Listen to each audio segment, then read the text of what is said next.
ನಮಸ್ಕಾರ ಗೆಳೆಯರಿ. ಯಾರು ಆ್ಯಸಿಡಿಟಿಯಿಂದ ಬಳಲಾಡ್ತಾ ಇದ್ದೀರಾ ಅವರು ಬೆಳಗ್ಗೆ ಇವೆರಡು ಆಸನಗಳನ್ನು ಮಾಡಬೇಕು. ಬೆಳಗ್ಗೆ ಖಾಲಿ ಹೊಟ್ಟೆಯಲ್ಲಿ ಮತ್ತು ಸಾಯಂಕಾಲ ಖಾಲಿ ಹೊಟ್ಟೆಯಲ್ಲಿ ಮಾಡಬೇಕು. ಈ ಆಸನಗಳು ಮಾಡಿದ್ದರೆ ಆ್ಯಸಿಡಿಟಿ ನಿವಾರಣೆ ಆಗುತ್ತೆ, ಜೀರ್ಣಶಕ್ತಿ ಇಂಪ್ರೂವ್ಮೆಂಟ್ ಆಗುತ್ತೆ ಮತ್ತು ಟಾಕ್ಸಿನ್ಗಳನ್ನು ಕ್ಲಿಯರ್ ಆಗುತ್ತೆ. ಈ ಆಸನಗಳು ಹೇಗೆ ಮಾಡಬೇಕು ತಮಗೆ ಹೇಳುತ್ತೇನೆ, ಬನ್ನಿ. ಈ ಥರ ಕಾಲುಗಳನ್ನು ಸ್ಟ್ರೇಟ್ ಚಾಚಿಕೊಂಡು ಮೊದಲು ಬಲಗಾಲು ಈ ಥರ ಮಾಡಿಕೊಂಡು ಆಮೇಲೆ ಎಡಗಾಲು. ಇದು ವಜ್ರಾಸನ.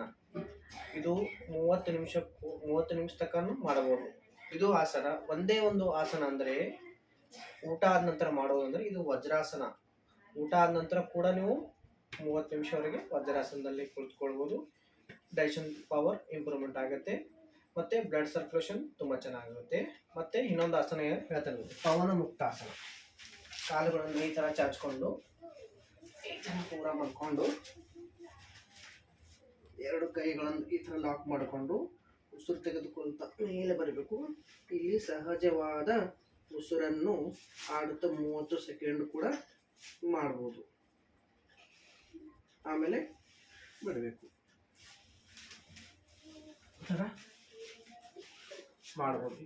ಈ ಎರಡು ಆಸನ ಮಾಡುವುದರಿಂದ ಡೈಜೆಷನ್ ಸಿಸ್ಟಮ್ ತುಂಬ ಇಂಪ್ರೂವ್ಮೆಂಟ್ ಆಗುತ್ತೆ. ಧನ್ಯವಾದಗಳು.